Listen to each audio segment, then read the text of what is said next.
My parents demanded I pay their mortgage after funding my brother's DJ career, so I bought his website, exposed his scams publicly, and cut them off for good. Hey, I don't usually post on here.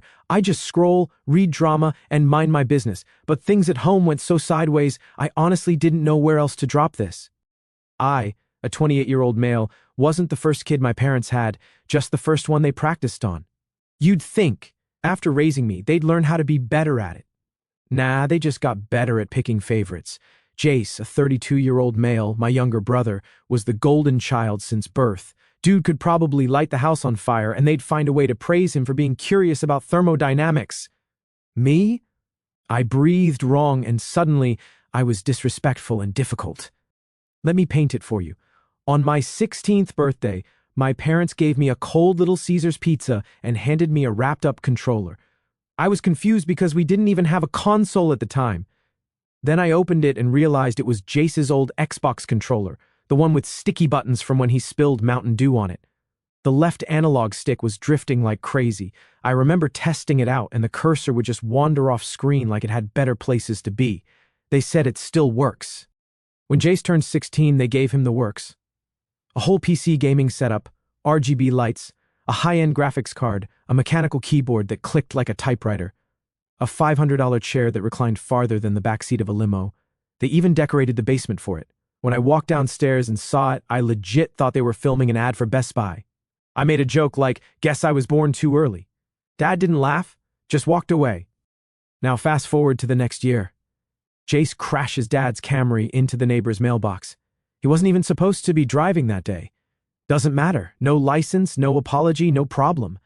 They buy him a newer Honda Civic a week later and tell him, accidents happen, son, you're learning. I wish I was kidding. I scratched the side of Mom's car trying to back out of the driveway a few months later. A tiny scuff, barely noticeable. You'd think I burned the garage down. Dad made me work at McDonald's for 3 months to pay off the paint job. Didn't matter that I had school. I was flipping burgers 6 days a week because actions have consequences. They kept saying that over and over. Actions have consequences unless you're Jace. Then the rules don't apply. His mistakes were growth moments. Mine were character flaws. Living with Jace was like living with a raccoon that had Wi-Fi and anger issues. He'd barge into my room whenever he felt like it. No knocking, no warning, just full-on storm the place like it was his. I could be in the middle of an online test or literally changing clothes. Didn't matter. Chill. It's not like anyone wants to see you naked, he once said, while laughing and tossing a towel at my face. He'd steal stuff from my desk, blast music through the walls while I was studying, and use my toothbrush to clean his sneakers just to mess with me. When I locked my door, he kicked it until the frame cracked and said I was acting like a little princess. The worst part? My parents always took his side, every single time. Don't be so uptight, Mom would say. He's just being playful. Nah, Jace wasn't playful. Jace was a jerk with a free pass. But I still played the good son. I figured if I kept my head down and did things right, I'd eventually get the same love or credit or whatever. Senior year came around. Jace was busy skipping classes and throwing ragers. I was busting my ass to keep my grades up, pulled all-nighters, did summer programs, even entered coding competitions just to stand out, and somehow I got into MIT. Not just that, a partial scholarship. I still remember the email. I was shaking. It was one of those maybe I'm not invisible moments. I thought this was it. Maybe now they'd see me. I sat them down in the kitchen. I had everything printed out, acceptance letter, scholarship award, my budget showing I only needed $8,000 more to make it work. I even had notes on payment plans. For the first 30 seconds, they looked proud, like genuinely proud. Then Dad cleared his throat and gave me the classic. Money's really tight right now, kiddo. Maybe you should consider community college first. You can always transfer later. I nodded, said I understood. 2 weeks later, Jace announced he wanted to be a DJ. Not just for fun, like a full electronic music producer with gigs and an Instagram page and all that. He didn't even know how to use GarageBand. Didn't matter. They dropped $12,000 on him. Professional equipment, studio monitors, mixing decks, took over half the basement. I'm not exaggerating when I say I had to move some of my old boxes out to the shed to make room for his studio.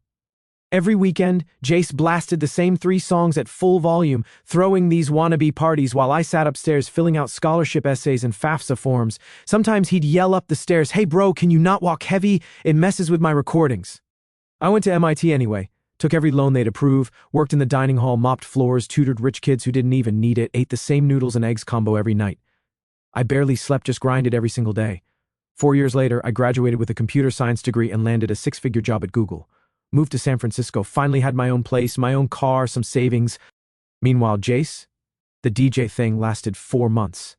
He got bored, then moved on to his next passion, crypto trading, using mom and dad's retirement fund. You already know how that turned out. At 32, he was still in our childhood bedroom, thousands of dollars in unused gear. He didn't work, didn't contribute, still lived like the basement was his kingdom. Then came the call. I was at work when Mom rang. I picked up, half expecting it to be about a tech issue.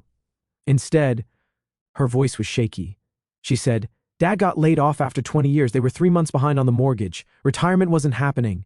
And Jace, he's trying to get his essential oil business going, but it's been slow." She got quiet for a second, then asked if I could help with the mortgage, just for a while until we get back on our feet. I let the silence sit, thought about the controller, the car, the $12,000 DJ setup, the ramen dinners, the loans. I said, "Money's tight for me too, Mom. San Francisco's expensive. Maybe you and Dad can work a little longer, builds character." Then I hung up. I booked a 2-week trip to Japan that night, first class, mountain hotel, full food tour, and I didn't lose a second of sleep. After I hung up on Mom, I sat there staring at my phone. I wasn't mad, just done. That kind of done where you stop expecting anything different. They always picked Jace. No matter how many times he failed, they still gambled on him. When I asked for $8,000 to chase my dream, I got told to be realistic. He asked for $12,000 to chase beats and clout, and they rolled out the red carpet.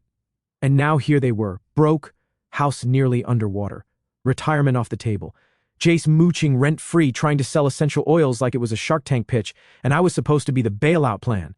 Nah, I took that trip to Japan, 2 weeks, first class, didn't hold back, slept in a mountain inn with hot springs, booked a food tour where a chef grilled Wagyu in front of me like it was performance art, watched the sumo finals ringside, no shame. While they were back home rationing their leftover takeout, I was sipping green tea and watching the sun rise from a bamboo forest. I didn't feel bad, not for a second. The guilt trip started a week after I got back. First was a group text from my mom. She wrote, "I know things have been tense lately, but we miss you. You're always family." I ignored it. 2 days later, my aunt messaged me on Facebook. "You know they need help. Why are you being cruel?" Cruel? Jace lived rent-free for over a decade and never paid for a light bill. I covered plumbing repairs, car insurance, and once even sent them $1,000 to fix the washer, but I was cruel now? And it spread. My uncle from Texas texted me. "I heard you're doing really well. Your parents could use a little support." Guy hadn't spoken to me since high school. Suddenly I'm on his radar because Mom cried to the family group chat.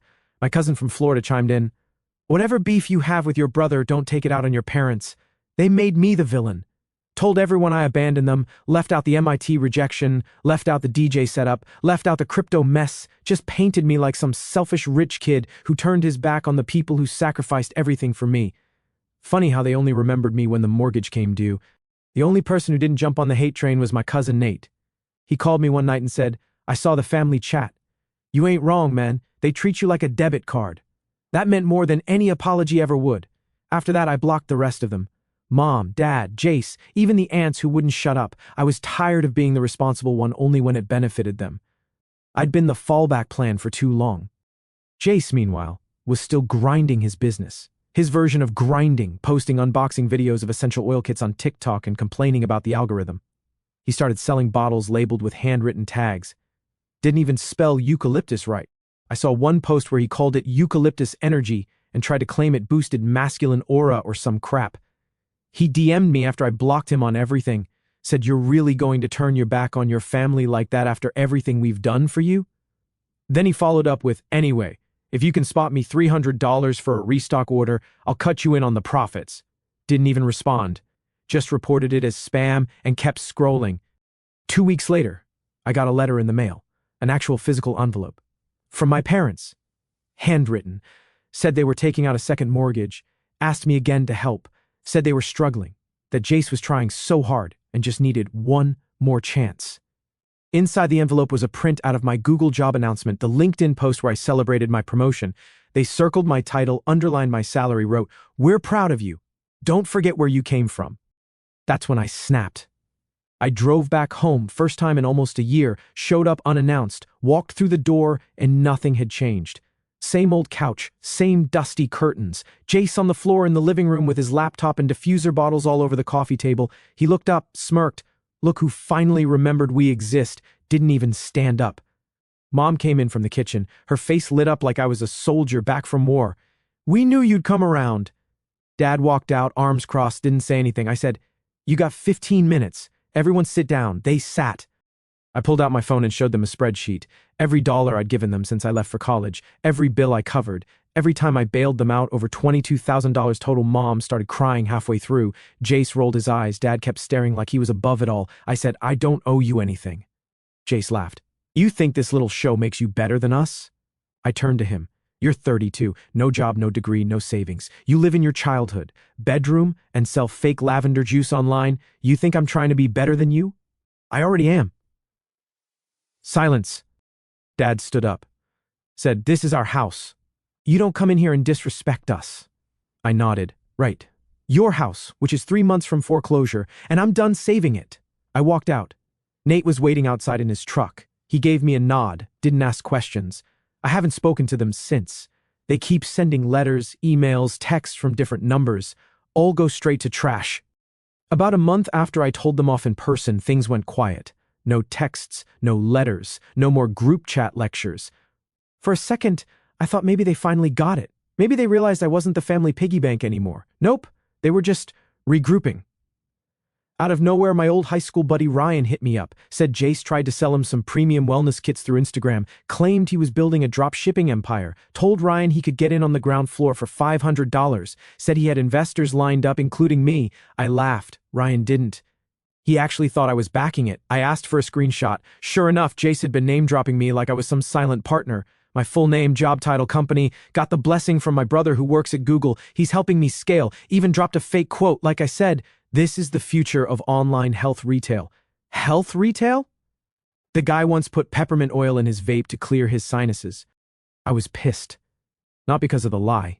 He lied all the time. I was pissed because he was using my name to scam people, trying to leverage what I built to sell snake oil and hope. I didn't confront him, not directly. I bought his domain. Let me explain. He'd been posting everywhere about his business site launching soon, had a countdown and everything, called it orumessence.com. Sounded like a perfume ad, but whatever. I looked it up, still unregistered. He had the logo, the name, the whole campaign, but hadn't locked down the site. So I bought it, a 10-year plan, paid extra for the .net and .org too, just to make sure. Then I built a landing page, took about 90 minutes, big white background, simple header. RM Essence is not a real company. Do not give money to Jay Streskovich. He does not have investors. He is not affiliated with Google. He has no license, no certifications, and no plan. Below that, I added the screenshots, the fake quote, his Instagram bio, a giant red warning banner. I made sure it showed up on Google search the next morning. I didn't tell anyone. By the afternoon, Jace had nuked his Instagram page. The site link had gone dead. I watched it all happen from my phone with takeout in one hand and a grin I couldn't wipe off my face. Mom called the next day. I let it ring, straight to voicemail. A minute later, another call, this time from a different number, same routine. Then the emails came in. Subject line, we need to talk. The message, 3 paragraphs, all caps, accusing me of sabotaging Jace's future, said I humiliated him, said I crossed the line. Apparently, some girl he was trying to impress saw the site and dumped him. Apparently, someone at church asked if he was getting sued. Apparently, he cried, good. They framed it like I'd ruined his only shot at being somebody. Like I was the villain for taking it too far. They forgot the part where he lied to people, used my name, tricked friends, risked my reputation and my job. They forgot the part where I kept my mouth shut while he partied through high school, got bailed out after crashing a car, flushed thousands of dollars down the toilet, chasing every new business idea he heard about on YouTube. They forgot all of that. But Nate didn't. He texted me one line that day. I saw the site. Savage. No judgment. No questions. Just respect. I left the site up, didn't touch it, didn't respond to anyone. Jace went quiet again, deleted all his socials, started using a different name for his new business, tried to launch another site, but I'd already set up alerts for every variation, bought a few more domains just to be safe. It wasn't even about the money anymore. It was about the message. You don't get to walk all over people forever and expect them to keep carrying you. You don't get to lie and fake it and beg for cash, then play victim when someone finally calls you out. You don't get to burn the same bridge 12 times and cry when it collapses. Jace didn't learn anything. He never does. But the rest of the family, they got the point. Calls stopped, messages slowed, even the relatives who used to forward me his fundraiser links went quiet. They saw the receipts, they saw the site, they saw me stop playing nice, and that's when the real revenge started feeling less like a plan and more like justice. After the domain stunt, I figured they'd all vanish, fade out, lick their wounds, maybe even learn something. But if there's one thing I should have expected by now, it's that my parents never give up when they need something, especially when they're broke and the golden child's latest genius plan goes up in smoke. Week 1 was quiet. No calls, no letters, just silence. Week 2, it started again. My phone buzzed on a Tuesday. Unknown number. Declined it. Buzzed again 5 minutes later. Different number. Then an email hit my inbox. The subject line just said, "From Mom." She opened with, "Your father and I are struggling. We're not asking for handouts, just a little grace." Underneath that was a screenshot of their bank balance, $143.89. No context, no explanation, just a guilt grenade lobbed right into my inbox. I deleted it. 3 hours later, my boss forwarded me an email. An outside message sent to the company's public info address. It was from my dad. He was trying to reach me through professional channels because I wasn't responding to personal messages. He explained their situation, asked if my company offered any family assistance programs, said I was their only child working in tech, and he wasn't sure who else to turn to. I don't even know how he found the public company email. Probably some boomer sleuthing. My boss didn't say anything, just sent me the forward with a note, "Want me to respond or you got it?" I wrote back, "Blocked for a reason. I'll handle it." Then I blocked the company inbox from outside contacts just in case. They'd officially hit rock bottom. Public begging, corporate embarrassment, dragging my name anywhere they could. I called Nate. He answered on the first ring. I told him about the email. He let out a long whistle and said, "You ever think about changing your last name?" Kidding. Mostly. That Friday, I got a letter in the mail. Not typed, not printed, handwritten. It was from Jace. I almost didn't open it, but the handwriting was so sloppy I thought maybe it was from some random neighbor or classmate from years ago. Nope, Jace. 4 pages, front and back. It was his manifesto. Said he'd finally figured it out. He wasn't going to sell oils anymore. He was done chasing fake businesses. Now he was building something real. He wanted to open a lounge.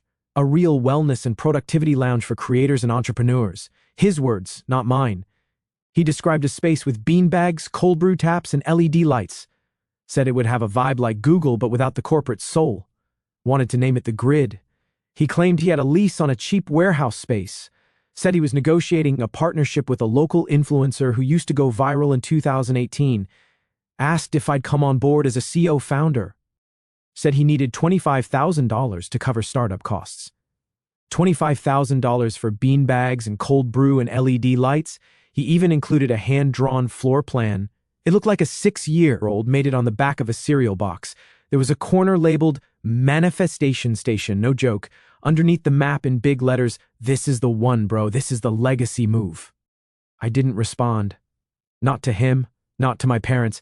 I didn't even bring it up to Nate because I knew he'd pull over and laugh until he couldn't breathe. Instead, I scanned the letter and uploaded it to the same domain I used to destroy his last project. Made a new tab, The Grid, Legacy Move number 6.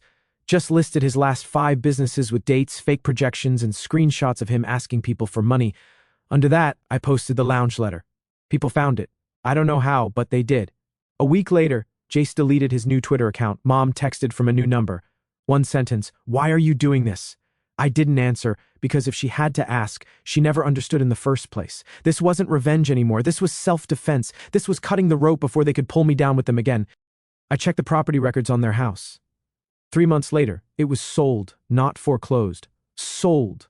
Turns out they refinanced and bailed at the last second. Packed up, moved in with my aunt in Arizona. Jace went with them. Still jobless, still talking about next moves. Nate texted me last week. Apparently, Jace started posting again. New idea, clothing brand. The name, Golden Blood. I laughed so hard I nearly dropped my phone. A few months passed without a word.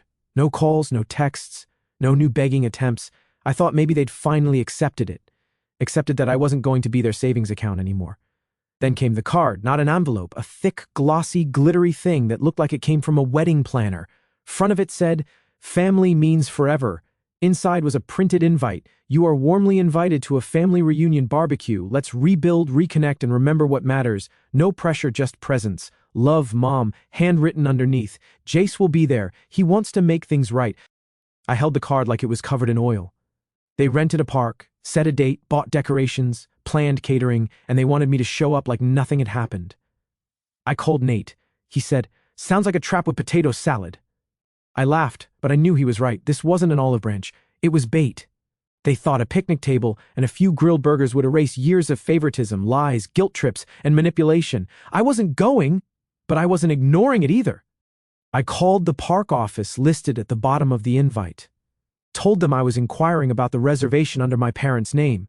The clerk confirmed it, a covered area with tables, grill access, and a prepaid catering delivery. I asked a question. "Is that spot near the public board?" She said, "Yeah, about 20 feet away." That gave me an idea. Day before the reunion, I drove down there, printed flyers, laminated them, big bold title, "Know who you're picnicking with." Underneath, bullet points. Jace Dreskovich has started 6 fake businesses since 2014. He scammed friends and family using lies about endorsements and job titles. His parents funded each one and blamed everyone else when they failed. They asked their son, who worked his way through MIT, to pay their mortgage while letting Jace live rent-free. Then they tried to guilt him publicly after years of private neglect. At the bottom, I added a link, ormessence.com reunion. It redirected to a clean version of the timeline. Names redacted, no insults, just receipts. I taped 2 flyers to the board, 1 to the grill post, left 3 more on tables, then I left. I didn't attend the reunion. Didn't call. Didn't answer the 5 voicemails that came through that night. Nate did, though. He swung by. Said there were maybe 15 people. Family, mostly. A few old neighbors. Jace wore sunglasses the whole time like he was famous, brought a folding table covered in shirts with golden blood printed in gold cursive. Nate said he tried to pitch them to people between hot dogs. No one bought any. My parents acted like everything was fine. Forced smiles. Told everyone I was on a business trip. Someone pointed out the flyers. Silence, then panic. Mom tore one down. Dad went red. Jace accused Nate of putting them up. Nate laughed in his face and said, "Not my font." He left early, said the whole thing felt like a failed intervention where nobody brought the addict.